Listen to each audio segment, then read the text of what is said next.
Se suele decir que detrás de todo gran hombre hay una gran mujer.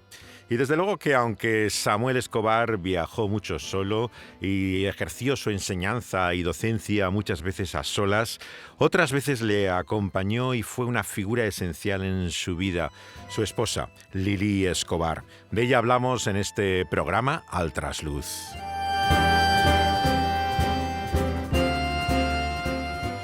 Samuel fue en 1951 de Arequipa a Lima para estudiar letras en la universidad. Es allí donde se bautiza y hace miembro de una iglesia evangélica. Conocerá a Lili Artola en la iglesia y se casa con ella en 1958. Su esposa Lili, que está ya con el Señor, ¿no? Ella compartía este estilo de vida, porque tenía que trabajar a veces, ¿no? A medio tiempo incluso, ¿no? Para la casa en Argentina. Sí. Y tuvo también que sufrir, en cierta forma, las condiciones en las cuales vivíais de un sitio a otro. ¿Cómo lo experimentaba ella? Pues ella fue para mí una bendición en el sentido de que entendió que nuestra vida iba a ser así.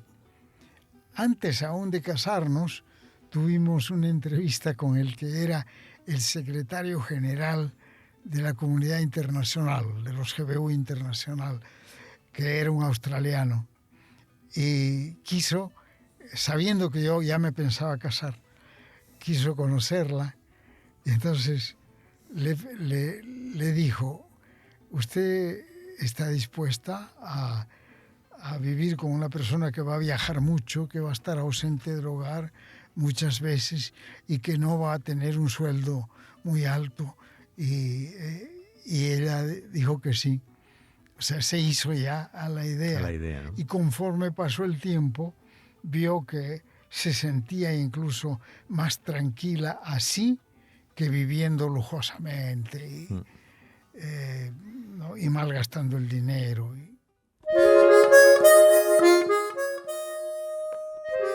Los últimos años de Lili, escrito con Y, ¿no? Como la Lili de este tema de Richard Galliano que estábamos escuchando, estuvieron marcados por la enfermedad neurológica en la cual encontramos un largo periodo en la vida de Samuel que se dedica plenamente al cuidado de su esposa en Valencia, donde se ha establecido finalmente en España. Esos difíciles años también los recuerda, sin embargo, Samuel, con emoción. ¿Has sentido culpa a lo largo de los años o Sí. te arrepientes de muchas cosas? Sí, yo me arrepiento. Yo cuando pienso en cómo he tratado a mi esposa, por ejemplo, no me hubiera gustado, ahora mirando hacia atrás, me hubiera gustado hacerlo de otra manera, ser más comprensivo. Pero, por otra parte, veo los momentos tan bonitos que hemos pasado juntos, ¿no? Tengo sobre mi mesa un álbum de fotos de mi esposa en diferentes países y momentos. Y claro, a veces viene la tristeza, ¿no? Pero me pongo a revisar las fotos y digo, yo tengo que agradecer a Dios.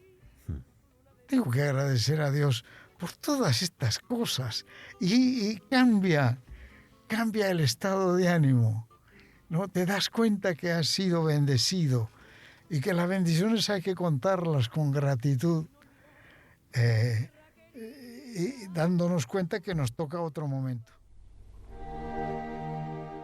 El vitalismo de Samuel hace que incluso en los momentos más duros y difíciles de su vida pueda mostrarse agradecido. Solamente es así, desde esa dimensión sobrenatural de la gracia divina y la obra del Espíritu, que puede entenderse su perseverancia, su paciencia, la manera con la cual tan humildemente también reconoce sus propios errores, fallos y debilidades, lo que le hace una persona tan entrañable para aquellos que le conocemos. Alguien que realmente queremos porque muestra un corazón transformado también por la obra de Dios, conforme a su Padre Celestial.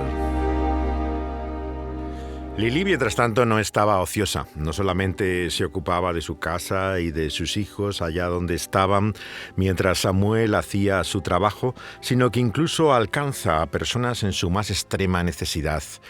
Hace campamentos con la Unión Bíblica, pero también una extraordinaria labor con mujeres marginadas, creando todo un equipo en el cual ayudan a una infancia desamparada, a mujeres que han quedado en el camino de la vida, e inicia e introduce también a otras mujeres jóvenes a ese mismo camino de servicio y de ayuda al necesitado. Tu esposa Lili ayudaba entonces en una cárcel, ¿verdad?, de mujeres, ¿no? Sí, Que había niños que estaban con todas estas madres que encuentra y se ocupa de aquellos niños, ¿no? vivíamos en un barrio que era el barrio de Chorrillos en Lima, donde estaba la cárcel de mujeres, la prisión de mujeres. Y un día una misionera le invitó a mi esposa a ir a un estudio bíblico que tenía con las mujeres. Y mi esposa fue y descubrió, para asombro suyo, que había niños viviendo en la cárcel. Y eran chicos que, bueno, el padre estaba preso, la madre estaba presa, y no había con quién dejar a los hijos, entonces, bueno, digamos, los carceleros pasaban por alto el hecho de, y dejaban que estos niños estuvieran ahí, pero los niños tenían que comer de lo que comía la madre y dormían con la madre. Y entonces mi esposa vio ahí un desafío tremendo y dijo, no puede ser, vamos a luchar para que haya una atención especial a los chicos, para que haya comida para ellos. Y descubrió que la gente de alrededor de la cárcel, los almacenes, panaderías, tiendas, eran generosos, estaban dispuestos a abrir si es que alguien venía y lo buscaba. Baja Dios de las nubes, llévale a la fábrica donde trabajas. Quita Dios del retablo y grábale dentro de tu corazón. Roba Dios de los templos donde le encerramos hace tantos años. Déjale libre en las plazas, llévale también al mercado del pueblo, porque Dios no es un Dios muerto, y si pensáis que está muerto, equivocados, equivocados, equivocados estáis, porque Dios no es un Dios muerto, y si pensáis que está muerto, equivocados, equivocados, equivocados estáis. Ayer hablé con él y le noté un tanto triste. Hoy hablé con él y me dijo que está solo, porque hay muchos hombres que se reúnen en su nombre, pero no le dejan entrar a él, porque hay muchos hombres que hablan en su nombre, pero no le dejan hablar a él. Baja Dios de las nubes, llévale a la fábrica donde trabajas, y quita Dios del retablo y grábale dentro de tu corazón. Y roba Dios de los templos donde le encerramos hace tantos años. Déjale libre en las plazas, llévale también al mercado del pueblo, porque Dios no es un Dios muerto, y si pensáis que está muerto, equivocados, equivocados, equivocados estáis, porque Dios no es un Dios muerto, y si pensáis que está muerto, equivocados, equivocados, equivocados estáis.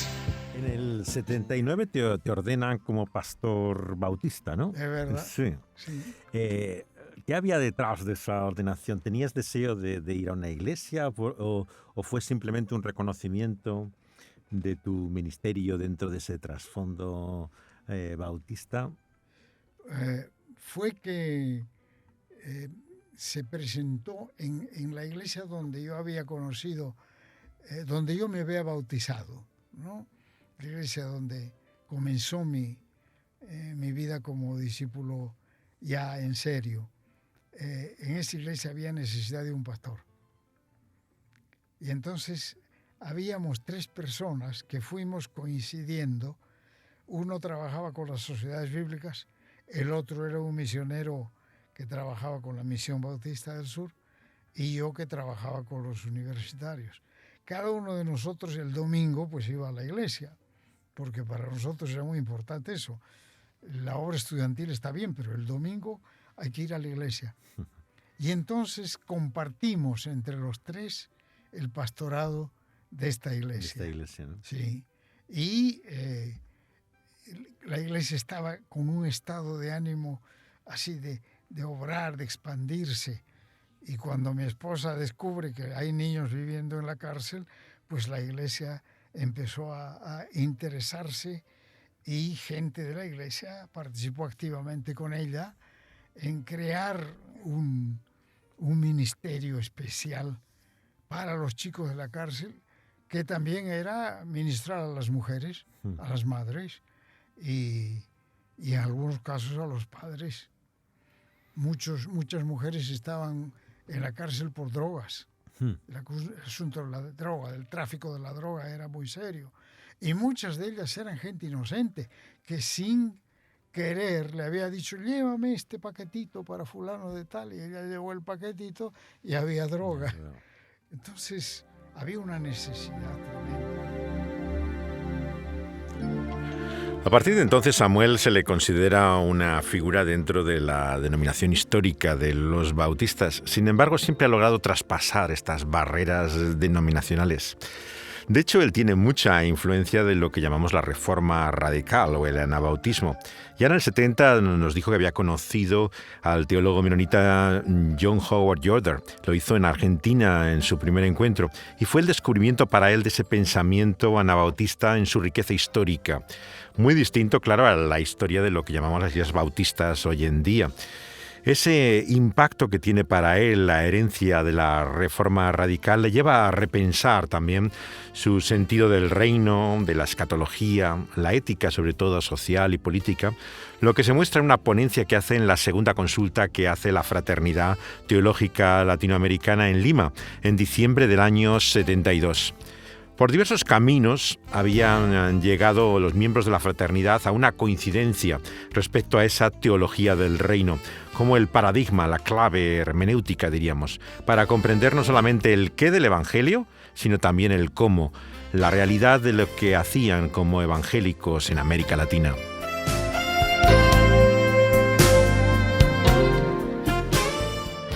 Samuel piensa que todavía está convencido de que ser evangélico es la manera más auténtica para ser cristiano en América Latina.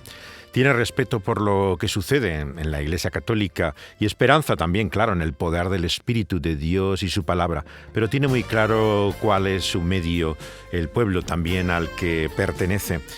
Pero esa visión la tiene desde el reino que inspira también su trabajo en la consulta segunda que hace la Fraternidad en Lima en diciembre del 72 y que está más allá de las divisiones denominacionales, de las tradiciones históricas, de lo que significa incluso la Iglesia misma, el propósito de Dios que da sentido al cristianismo. El cristianismo es el mensaje de Cristo, es el mensaje de Cristo tal como lo encontramos en los evangelios. Debiera ser, pero lamentablemente se ha ido desfigurando, se ha ido perdiendo esa centralidad de Jesucristo. Y yo creo que tenemos una situación parecida a la de la época en que se escriben los evangelios. Alguien como Lucas o Juan o Mateo escriben los evangelios porque ya se está perdiendo la memoria de los hechos de Cristo. Y al perderse la memoria se está perdiendo también calidad espiritual, ¿no? Entonces se escriben los evangelios para acordarse. Y una cosa que se pregunta, muy importante que se pregunta Justo González, es ¿por qué tenemos 4 evangelios? ¿Por qué la Iglesia no los redujo a uno y nos hubieran ahorrado problemas a los profesores de teología? Pues tenemos 4 porque cada uno respondía a una situación distinta, a una iglesia que pasaba por un momento distinto y tenía preguntas distintas. Y la catolicidad, o sea, la universalidad, está hecha de esos componentes. Por eso tenemos 4 evangelios. Jesús Cristo, Jesús Cristo, Jesús Cristo, yo estoy aquí. Jesús Cristo, Jesús Cristo, Jesús Cristo, yo estoy aquí. Jesús Cristo, Jesús Cristo, Jesús Cristo, yo estoy aquí. Miro al cielo y veo una nube blanca que está pasando. Miro a la tierra y veo una multitud que está caminando. Como esa nube blanca, esa gente no sabe a dónde va. ¿Quién les podrá decir el camino cierto es nuestro Señor? Jesús Cristo, Jesús Cristo, Jesús Cristo, yo estoy aquí.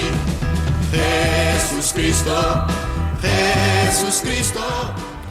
Es la versión en castellano del brasileiro Roberto Carlos, el año 1973. Jesús Cristo, así literalmente traducido del portugués.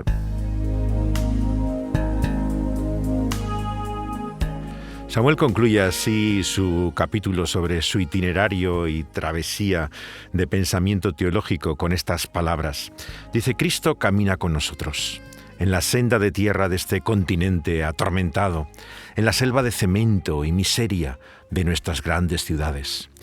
Y va transformando corazones, vidas y comunidades. No es el Cristo víctima de las procesiones, ni el Jesús niño impotente de la imaginería popular.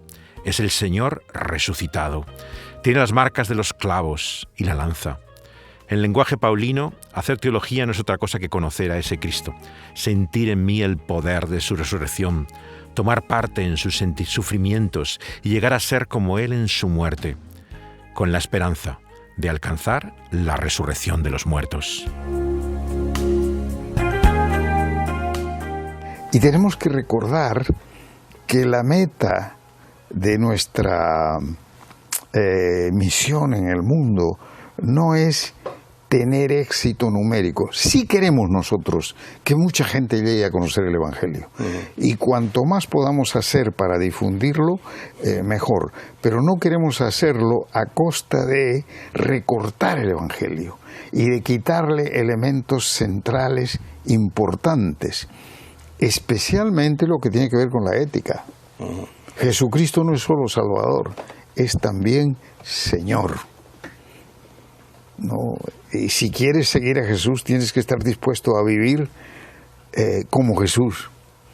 La gran comisión en el Evangelio de Juan es la más corta, como dice Stott, pero es la que más nos demanda, porque dice Jesús: como me envió el Padre, así también yo os envío. Así que el estilo que hemos de tener al ser enviados de Jesús es ser como Jesús. Y de eso se olvidan los que convierten el mensaje del Evangelio en una especie de autoayuda en la cual sales ganando siempre y no tienes que cambiar, no tienes que hacerte parecido a Jesús.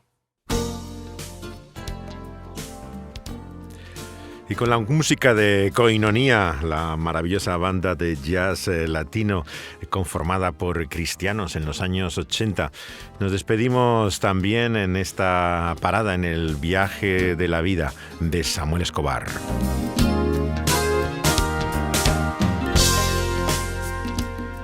Pueden escuchar estos programas al trasluz también cuando son subidos después de su emisión en Dynamis Radio. Están como podcast en la plataforma que tiene también la emisora en SoundCloud con muy buen sonido.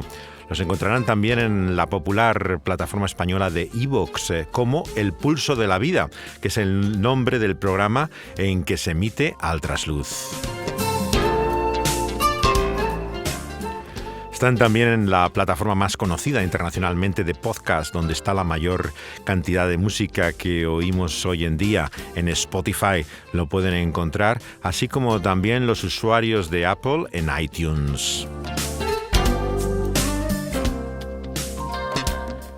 El concepto de sonido de este programa es de Dani Panduro, que une los fragmentos instrumentales con las canciones, las grabaciones, con la voz de Samuel de diferentes épocas. Y José de Segovia es quien les guía también en este viaje.